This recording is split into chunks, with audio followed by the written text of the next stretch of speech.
వారసులుగా చేయటానికి మన కొరకు తన ప్రాణమును రక్తాన్ని అర్పించి మూడవ దినమున తిరిగి లేచిన పునరుద్ధానుడైన యేసుక్రీస్తు వారి పరిశుద్ధ నామమునకు వందనాలను చెల్లిస్తూ దేవుని యొక్క మహాకృప గొప్ప ధన్యత నాకు ఈరోజు ఇవ్వబడిందని నేను సంతోషిస్తూ ఉన్నాను.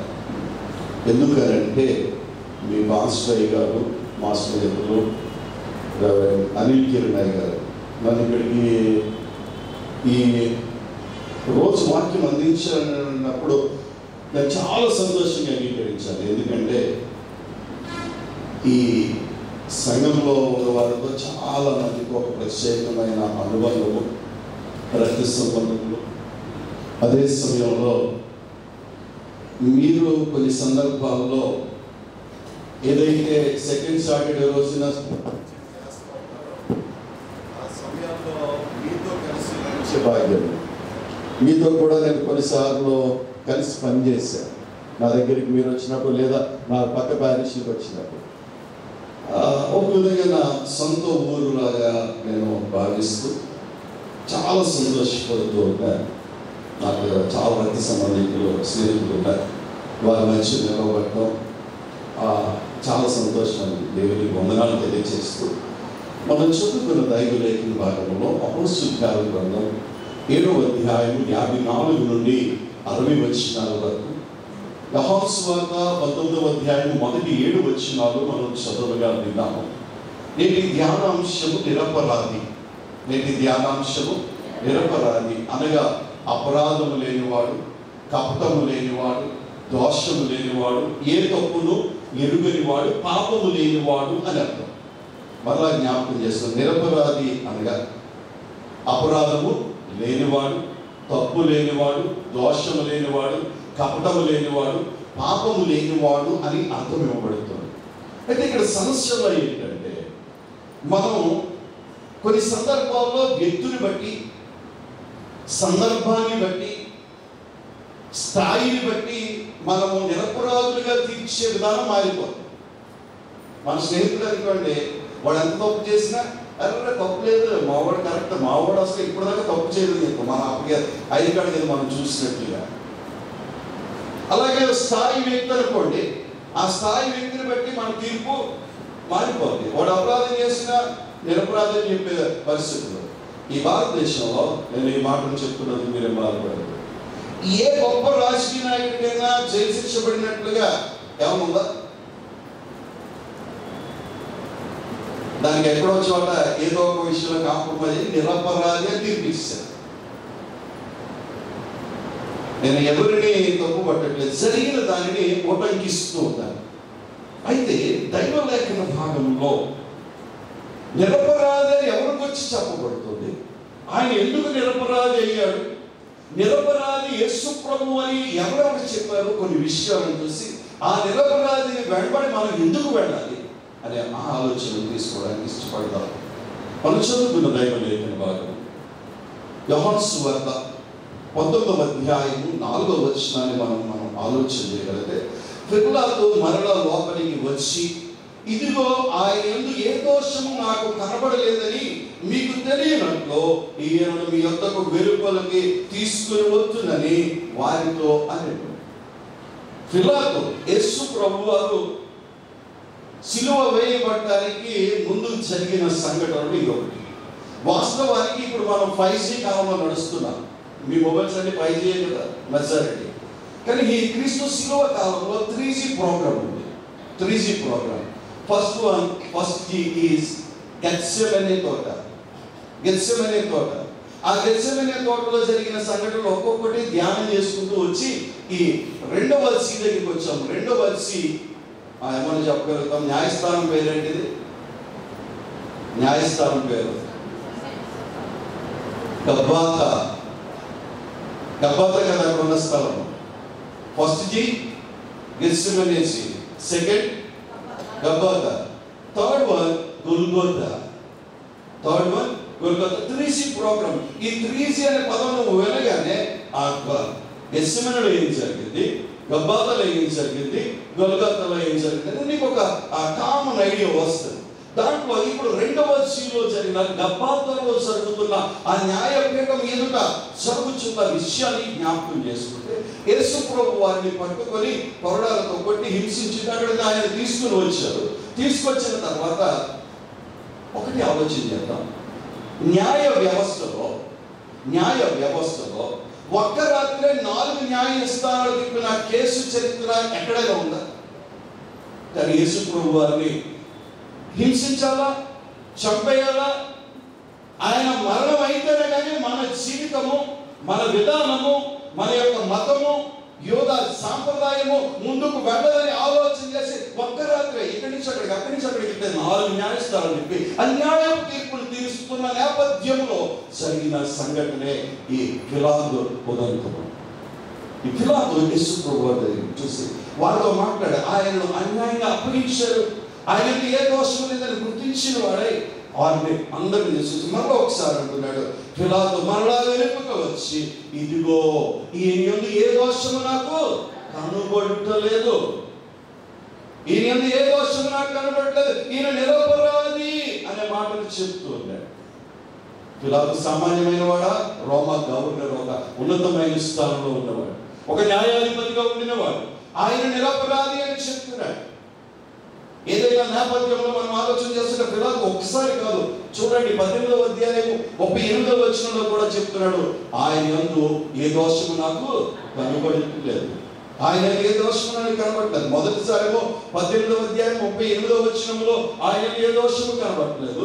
రెండవది 19వ అధ్యాయం 4వ వచనంలో అతని యందు ఏ దోషము నాకు కనబడలేదు అని అంటున్నాడు.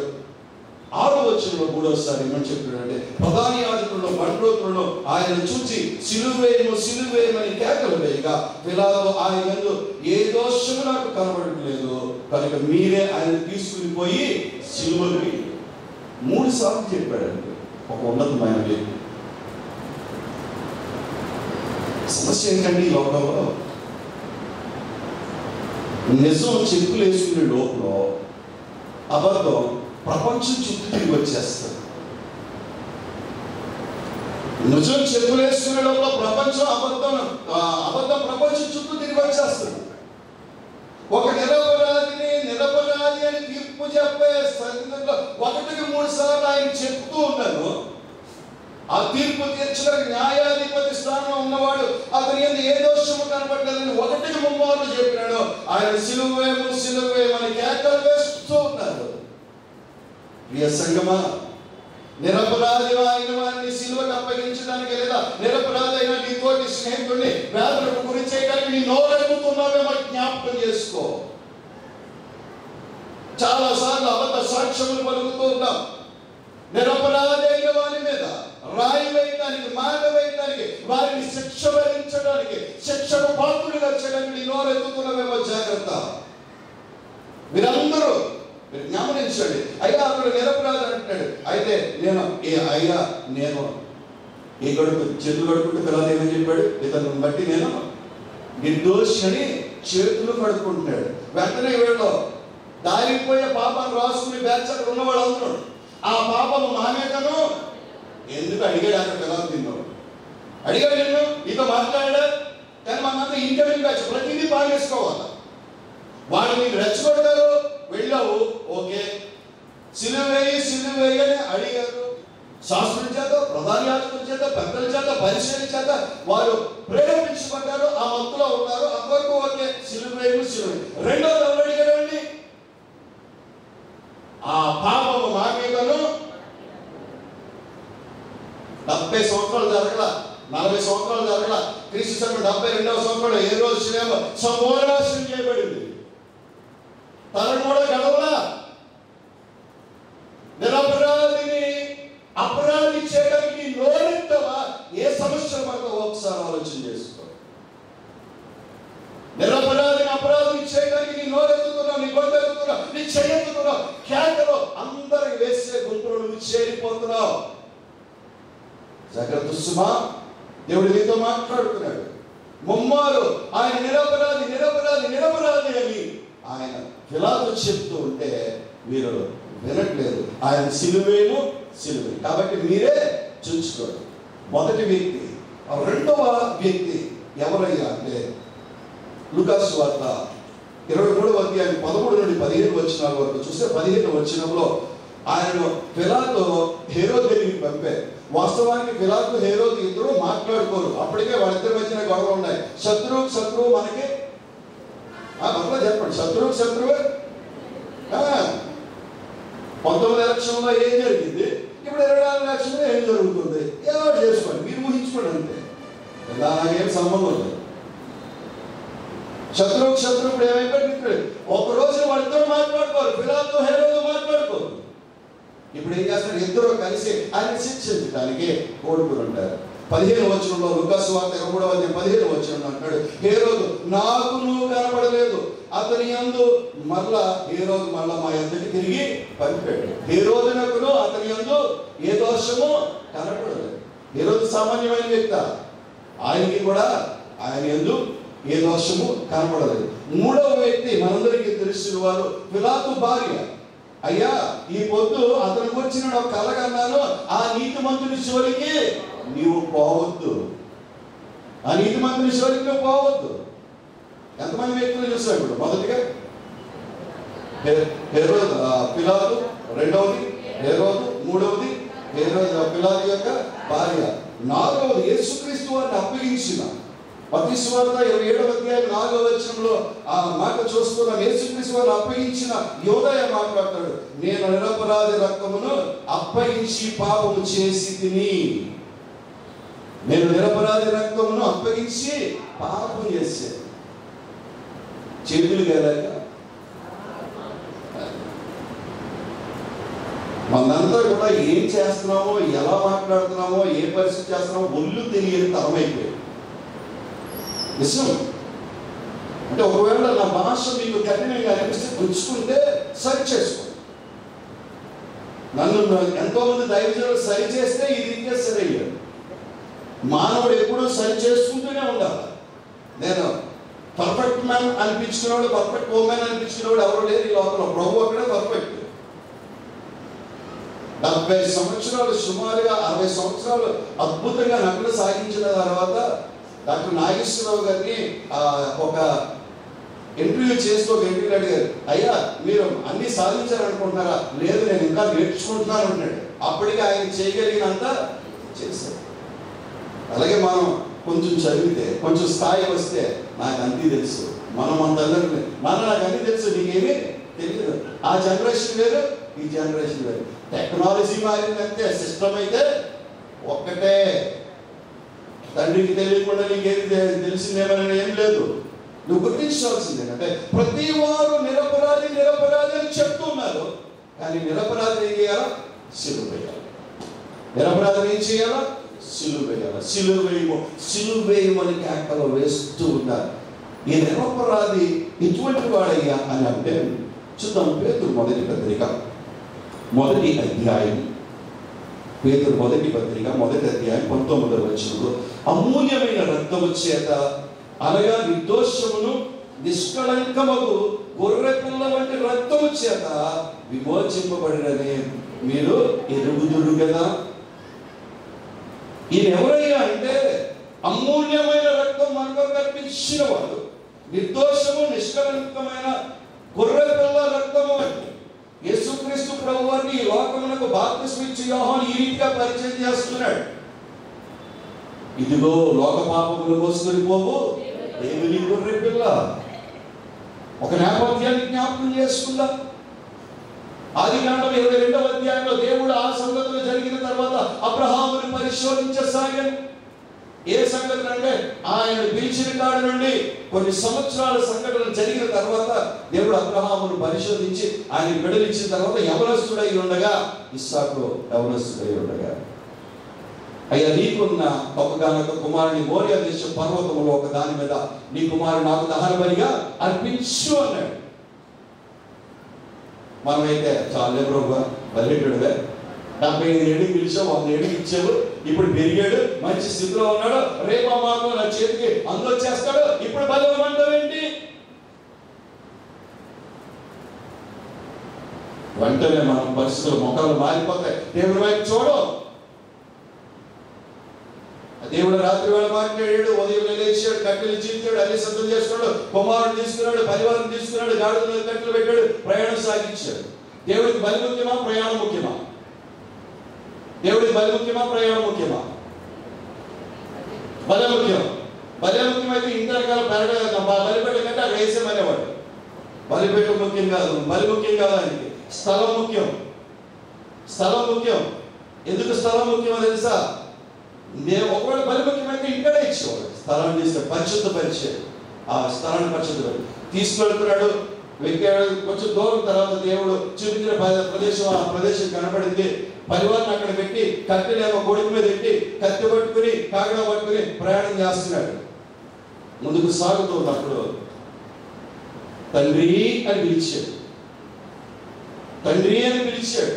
అప్పటికే 3 రోజులుగా తండ్రి ఆ కొడుకుతో మాట్లాడలేదు. ఎందుకంటే తనకు ఒక్కడికి మాత్రమే తెలుసు. తాను మరికొద్ది సమయంలో ఆ దేవుడు చేయమన్న పనిని చేయడానికి, దహన బలి అర్పించడానికి తమ కుమారుడిని సిద్ధం చేసుకుని తీసుకెళ్తున్నాడు.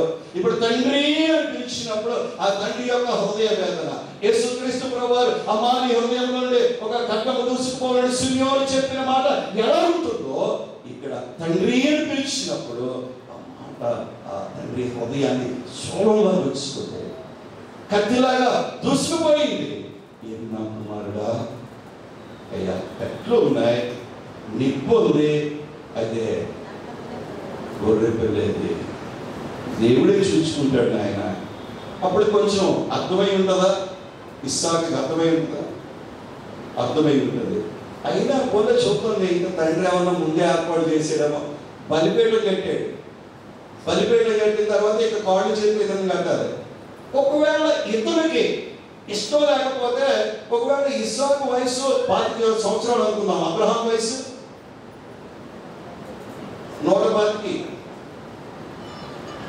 25 కుర్రోడు ముసలోని ఇలా తోసి 3 అడుగుల కింద దిగైపోవచ్చు. కానీ అబ్రహాం దేవుని నమ్మిగానే అతనికి నీతిగా ఎంచబడెను. ఇక్కడ ఏ అపరాధం చేయని వాడు దహన బలిగా అర్పించబడుతూ ఉన్నాడు, నిరపరాధి. అందుకే అన్నాడు, ఆయన తీసేది కొట్టబోతుంటే, అతను చంపబోతుంటే, అబ్రహామా అబ్రహామా ఆగు, నీ కుమారుడు కాదయ్యా, నీ కుమారుడు స్థానంలో నా కుమారుడు ఇస్తానయ్యా.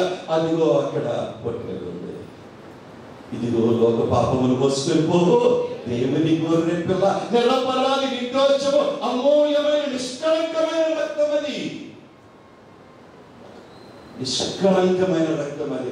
అటువంటి వాడిని, నిరపరాధిని అపరాధి చేసి శిలువ మరణాన్ని ఆయనకు వేస్తూ ఉన్నారనే విషయాన్ని జ్ఞాపకం చేసుకుంటాం. కనుక అమూల్యమైన రక్తము చేత, అనగా నిర్దోషము నిష్కళంకమైన గొర్రె పిల్ల రక్తము చేత మనం విమోచింపబడాలంటే ఆయన నిరపరాధి అపరాధిగా తెచ్చబడాలి అనే విషయాన్ని జ్ఞాపకం చేసుకున్నాం. ఇంకా ఆలోచన చేస్తుంటే హెబ్రీ పత్రిక 4వ అధ్యాయం 15వ వచనంలో, హెబ్రీ పత్రిక 4వ అధ్యాయం 15వ వచనంలో, మన ప్రధాన యాజకుడు మన బలహీనతయందు మనతో సహానుభావం లేనివాడు కాదు గాని సమస్త విషయములలో మనవరిని శోధింపబడినను ఆయన యందు పాపము లేనివాడుగా ఉంటాడు. ఆయన పాపము లేనివాడుగా ఉంటాడు. పాపం దోషం లేనివాడు దోషిగా తీర్చబడ్డాడు. ఎందుకయ్యా అంటే యెషయా గ్రంథం 53వ అధ్యాయంలో చెప్తుంది కదా, యెహోవా మనందరి దోషములు అతని మీద మోపెను. యెహోవా మనందరి దోషములు ఆయన మీద మోపాడు. పాపము లేనివాడు పాపిగా చేయబడ్డాడు. ఆ శాపం లేనివాడు శాపగ్రాహి అయ్యాడు.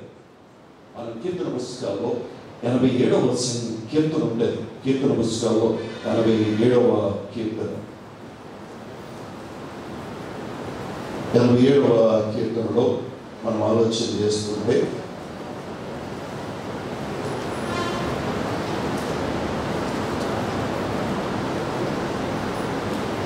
ఐదవ వచనం, శాపగ్రాహి వైతి వినాయకై నమో నమో, ప్రాణత్యాగి వైతి వినాయకై నమో నమో, శాపగ్రాహి వైతి వినాయకై నమో నమో, ప్రాణత్యాగి వైతి వినాయకై నమో నమో, ప్రాయశ్చిత్తమైతి వినాయకై నమో నమో, దేవయావో దేవయావో దేవయావో దేవయావో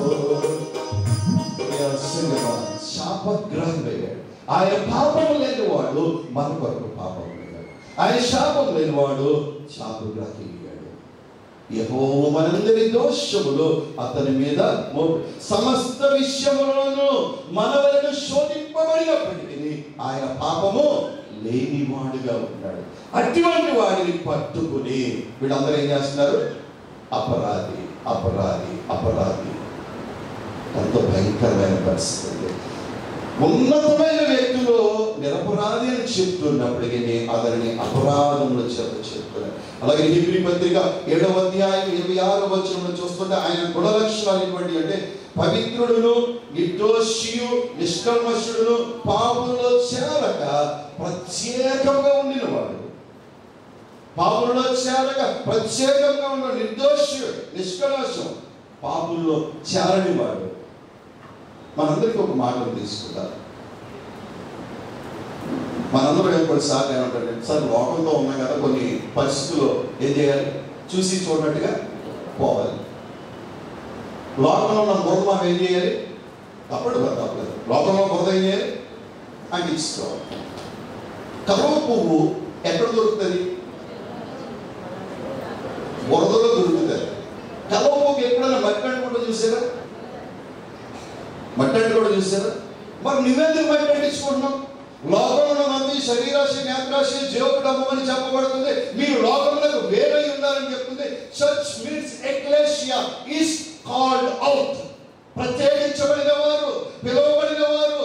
మీరు లోకంలో వేరుగా ఉండవలసిన వారు ఎందుకు లోకంలో ఉన్న మలినం అంటించుకుంటున్నారు? అందుకనే అపొస్తలుడు అంటాడు, యెహోవా మాలిన్యం నిన్ను అంటకుండా నిన్ను నీవు జాగ్రత్తగా కాపాడుకునుము. సంగమా, ఈ రోజున క్రైస్తత్వం అంటే నడిచిపోతుంది. నడిచిపోయేది బాగా ఉంటుంది. నడిచిపోవటం కాదు, దేవుడు మనకు వెలిగించబడాలా, కొవ్వొత్తున కరగాల. ఇది ప్రభు నీ నుండి ఆశిస్తున్నది, ఇది నీ నుండి కోరుకుంటున్నది. అంతేగాని అయ్యో మనం ప్రత్యేకించబడకుండా నలుగురిలో కలిసిపోదాం. నలుగురిలో కలవడానికి కాదు, నలుగురిలో నుండి బయటికి రావడానికి, ప్రత్యేకించబడ్డానికి. Called out, ప్రత్యేకించబడ్డావు, పిలువబడ్డావు. అది మర్చిపోయి మళ్ళీ పందిని జాగ్రత్తగా బురదగా ఉన్నదాన్ని తీసుకొచ్చి బాగా స్నానం చేయించి ఇంట్లో పెడితే ఇది మళ్ళీ బయట 5 నిమిషాలు బయటకు వెళ్ళి వచ్చేటప్పటికి ఇదిగా పని మనకి. నిజంగా శుభ్రపరిచాడు ప్రభు, తన వలలే రక్తం నడిపించాడు, విమోచనాక్రయంగా తన ప్రాణాన్ని ఇచ్చాడు, నిన్ను కుమారుడిగా కుమార్తెగా పిలిచాడు. తన ఎంతకు వచ్చి ఆయన ఎంత మాత్రం కోసివేయవాడు కాడు. తన అందరికీ అంగీకరించాడు, వాళ్ళందరికీ దేవుని పిల్లలు అవుతాయని అధికారం ఇచ్చాడు. ఆ అధికారంలో పట్టుకుని నువ్వు లోకంలో దివ్య శక్తిగా వెళ్ళటం మానేసి లోకంలో ఎందుకు కలిసిపోతున్నావు? పాపులలో చేరక ప్రత్యేకించబడినవాడు. ఒక నేపథ్యాన్ని చూస్తే యోహాను సువార్త 8వ అధ్యాయంలో 4 నుండి 9 వచనాల వరకు ఇక్కడ వ్యభిచారం మందు పట్టబడిన స్త్రీ ఉంది. కొంతమంది రాళ్ళుతో కొడుతూ ఉన్నారు. కొడుతూ ఉన్న తరుణాన్ని యేసు ప్రభు వారు అక్కడికి వచ్చి, అయ్యా మీరు ఎందుకు కొడుతుంటే నీకు తెలియదు ప్రభు, వలేటోడివే, ఎవరైనా వ్యభిచారం మందు దొరికితే ఏం చేయాలి? రాళ్ళతో కొట్టి చంపాలన్నారు. అయితే పని చేయండి, మీలో పాపం లేనివాడు ఎవరో ఏంటని చెప్పి నేల మీద రాసుకుంటాడు. మొదట ఒక వ్యక్తి వచ్చాడు, ప్రభు ఏం రాయేద్దామని ఇలా చూస్తే ప్రభు రాస్తానని చెప్తుంటే ఆ చేసి పాపం రాస్తున్నాడు. అక్కడ ఇంక ఏదో కూడా మనకి ఎందుకు బాగుంది. మొత్తం కొద్దిసేపటికి అందరూ రాళ్ళు పాడేసి వెళ్ళిపోయారు. ఒక్కడే ఉన్నాడు, ఎవరో యేసు ప్రభు. ఎందుకంటే ఆయన పాపము లేనివాడు కనుక. ఇందులో ఒక ట్విస్ట్ చెప్తున్నా, ఆమెను ఏం చేస్తున్నట్టుగా పట్టుకున్నారు? వ్యభిచారం చేస్తున్నారు పట్టుకుంటే అనుకుంటున్నారు అక్కడ. మరి ఎందుకు అంటే వాడు పైగా హైరాట్కి అన్నమాట, ఆయన వదిలేశారు. ఇప్పుడు మీరు మీ ఊహ వదిలేస్తున్నారు అది విషయం. వ్యభిచారం మంది పట్టబడ్డారంటే ఎంతమంది ఉండాలి? కానీ అతను వదిలేశారు. హైరాట్కి అన్నమాట. ఆ సిస్టంలో ఏదో ఒక హయ్యర్ పొజిషన్ ఉన్నాడు కాబట్టి వాడు వదిలేశారు. ప్రభు పాపం లేనివాడు, ఆయన యందు ఉండిన వారు కూడా పాపం. అందుకే ఏంటో అన్నాడు, అమ్మ ఇక నువ్వు పాపము చేయకును. ఆయన దగ్గర నువ్వు వచ్చావంటే నీలో ఉన్న పాపం అంతా బయటకు వెళ్ళిపోవాలి. మనకి చూస్తాం కదా, లోకంలో ఒక వెలుగు ప్రకాశించుచున్నది, అది మనుషులందరినీ వెలిగించు ఉన్నది. ఆ యేసు నీతో వస్తే, నీ హృదయంలోకి వస్తే నీ జీవితం వెలుగవ్వాలి, నీ జీవితం వెలుగవ్వాలి. కానీ ఇంకా చీకట్లో ఉన్నామంటే యేసు నీ హృదయంలోకి నీవు ఆహ్వానించలేదు అనే విషయాన్ని జ్ఞాపకం చేసుకో. అందుకనే యోహాను సువార్త 8వ అధ్యాయంలో 46వ వచనంలో అంటాడు, నా యందు పాపం ఉన్నదని మీలో ఎవరు స్థాపించరు. యోహాను సువార్త 8వ అధ్యాయం 46వ వచనంలో నాలో పాపం ఉందని మీలో ఎవరు స్థాపిస్తాడయ్యా అంటే ఎవరో మాట్లాడలేదు. మీరు గమనించండి, యేసు నిరపరాధి అందరూ చెప్తున్నప్పటికీ అన్యాయపు తీర్పు నుండి యేసు సిలువకు ఎక్కాడు.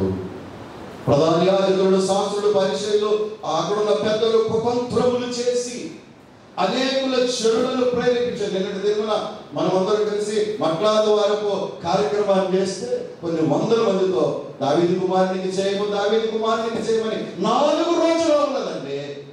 లక్ష్మణకు వచ్చేసరికి ఆయన్ను సిలువేమని కొన్ని వేల మంది దావీదు కుమారునికి చేయమన్న వాళ్ళు 4 రోజులు తిరగకుండా వారు దేవుని కుమారుడు యేసుని సిలువేయమన్నారంటే ఎంతగా వాళ్ళు వీళ్ళు మార్చేశారో ఒకసారి ఆలోచించారు. ప్రియ సంగమా, దేవుడి నీతో మాట్లాడు. క్రైస్తవ మాట అవునంటే అవును, కాదంటే కాదు. ఒకే నోటితో కృతజ్ఞతావచనములను అదే నోటితో శాపవచనాలను పలకూడదు. ఆదివారం రోజున దావీదు కుమారునికి జయమో జయమో హోసన్నా హోసన్నా అన్న వారే 4 రోజులు తిరిగేసరికి ఏమైపోయింది?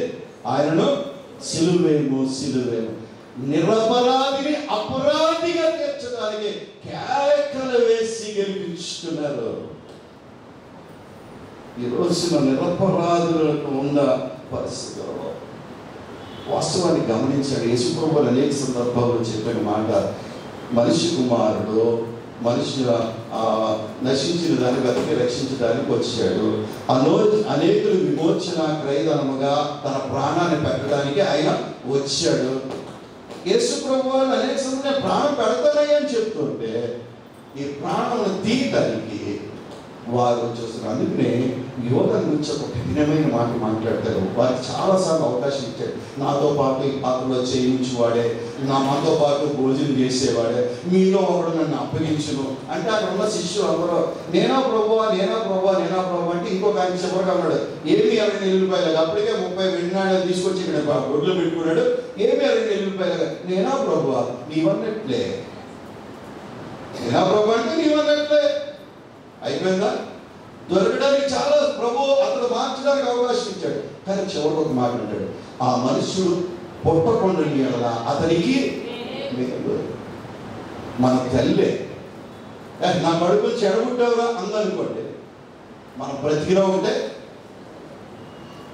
ఇప్పుడు ఆ మనుషుడు పుట్టకుండా అతనికి మేలు అంటే నిరపరాధిని అపరాధి చేయడానికి తన సర్వశక్తులు ఓడాడు. యేసు ప్రభు నమ్ముకుంటే, ఎందుకంటే ఆయన రాజ్యం యెహోవాకు సంబంధమైనది కాదు, అది పరలోక సంబంధమైనది అనుకుంటే ఒకవేళ ఆయన యేసు ప్రభు రాజ్యం స్థాపిస్తాడు, మెస్సయ్యగానే చూసాడు, ఆయన స్థాపిస్తాడు. ఆయన దాంట్లో ఒకవేళ మంచి కోతుకోలు కొట్టేసి స్కామ్లు చేసి కానీ అది కుదరక నమ్ముకుంటే లేదు అని చెప్పి అమ్ముకున్నాడు. ఆ మనుషుడు పుట్టకుండా అతనికి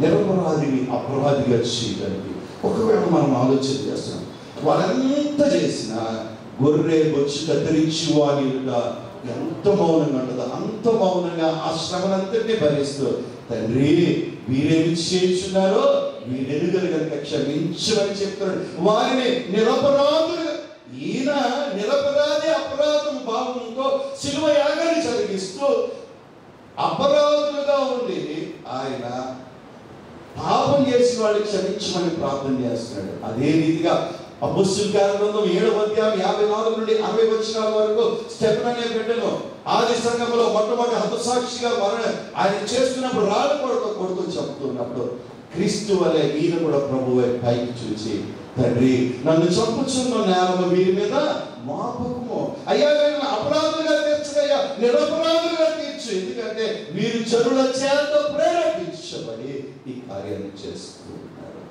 ప్రియసంగమా, కొన్ని ఆలోచనలు మనం తీసుకోవడానికి ఇష్టపడదాం. వాళ్ళ తప్పు లేదని తెలిసినప్పుడు మనం జాగ్రత్త పడదాం. చెయ్యొద్దండి కదా అని ఎందుకు చెయ్యమన్నారో తెలియక ఎత్తొద్దు.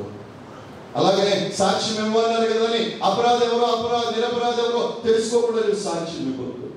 చాలా చక్కగా నీ నోటికి చెక్కం వేసుకో, నీ మాటలు చాలా చక్కగా ఉపయోగించుకో. మనకు అన్ని అనుకూలంగా ఉన్నప్పుడు నువ్వేం చేసినా నడుస్తుంది. కాలం మనకి ఎదురు తిరిగిందా తాడే పామే కలుస్తుంది. కాలం ఎదురు తిరిగిందా తాడే పామే కలుస్తుంది. అప్పుడు అంటే మనకి అర్థం కాలేదు, తాడే పామే కనవడం అంటే. ఒక మాట చెప్తా, పూర్వం జ్వరం వచ్చిందనుకోండి, డాక్టర్ దగ్గరికి వెళ్ళేదానికంటే ముందు ఏం చేయాలా? లంకణాలు చేయాలంటే ఏ విధమైన ఆహారం తీసుకోకూడదు. మొత్తం వీడి చేత 15 లంకణాలు చేయించారు.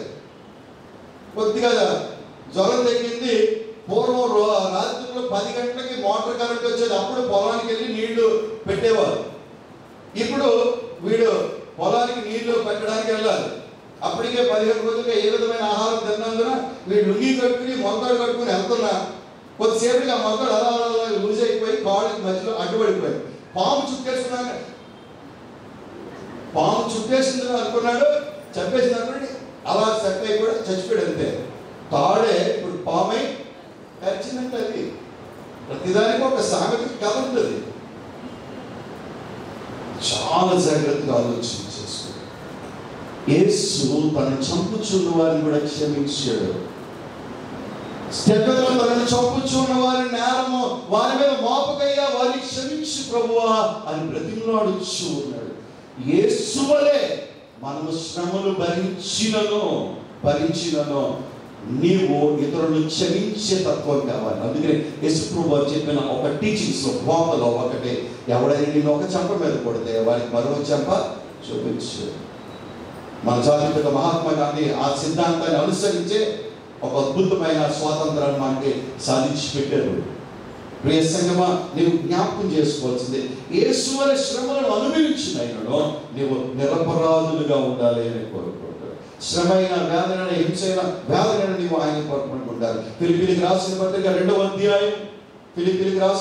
2వ అధ్యాయం 14వ వచనంలో చూస్తుంటే, మీరు మూర్ఖమైన వక్రజనము మధ్య నిరపరాధులను నిష్కళంకులను అనీంద్యులై దేవునికి కుమారులగునట్లుగా. మీరు మూర్ఖమైన వక్రజనము మధ్య నిరపరాధులుగాను నిష్కళంకులుగాను నిందలేని వారుగాను ఉండి దేవుని కుమారులుగా ఉండండి. నిరపరాధులుగా మాత్రమే కదా. ఎందుకంటే మనం లోకంలో అంతా పాపంతో శాపంతో నిండుకొని ఉంది, వక్రజనం మధ్య నిండుకొని ఉంది. నీవు ఆ జన్మ మధ్య నిరపరాధులు కాదు, నిష్కళంకులు కాదు, అనింజులుగా నువ్వు ఉండి నువ్వు చేయాల్సింది ఏంటంటే దేవుని కుమారులుగా ఉండాలి. అందుకనే నువ్వు అలా ఉండినట్లుగా ఆయన ఏం చేస్తున్నాడు అంటే, కొలస్సీయులకు రాసిన పత్రిక 1వ అధ్యాయం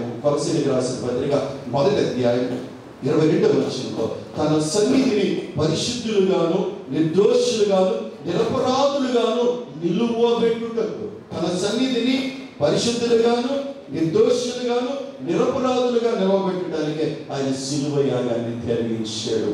ప్రియ సంగమా, మనము నిరపరాధులుగా ఉండాలి అంటే మనం తెలుసు, మన పాపముల చేతను అపరాధముల చేతను చచ్చిన వారమై ఉన్నప్పుడు సైతం ఎఫెసీ పత్రిక 4వ అధ్యాయం 2వ వచనం చెప్తాడు, 5వ వచనం మాట చెప్తాడు, మనం చచ్చిన వారమై క్రీస్తుతో కూడా మనలను బ్రతికించాడు, లేపాడు.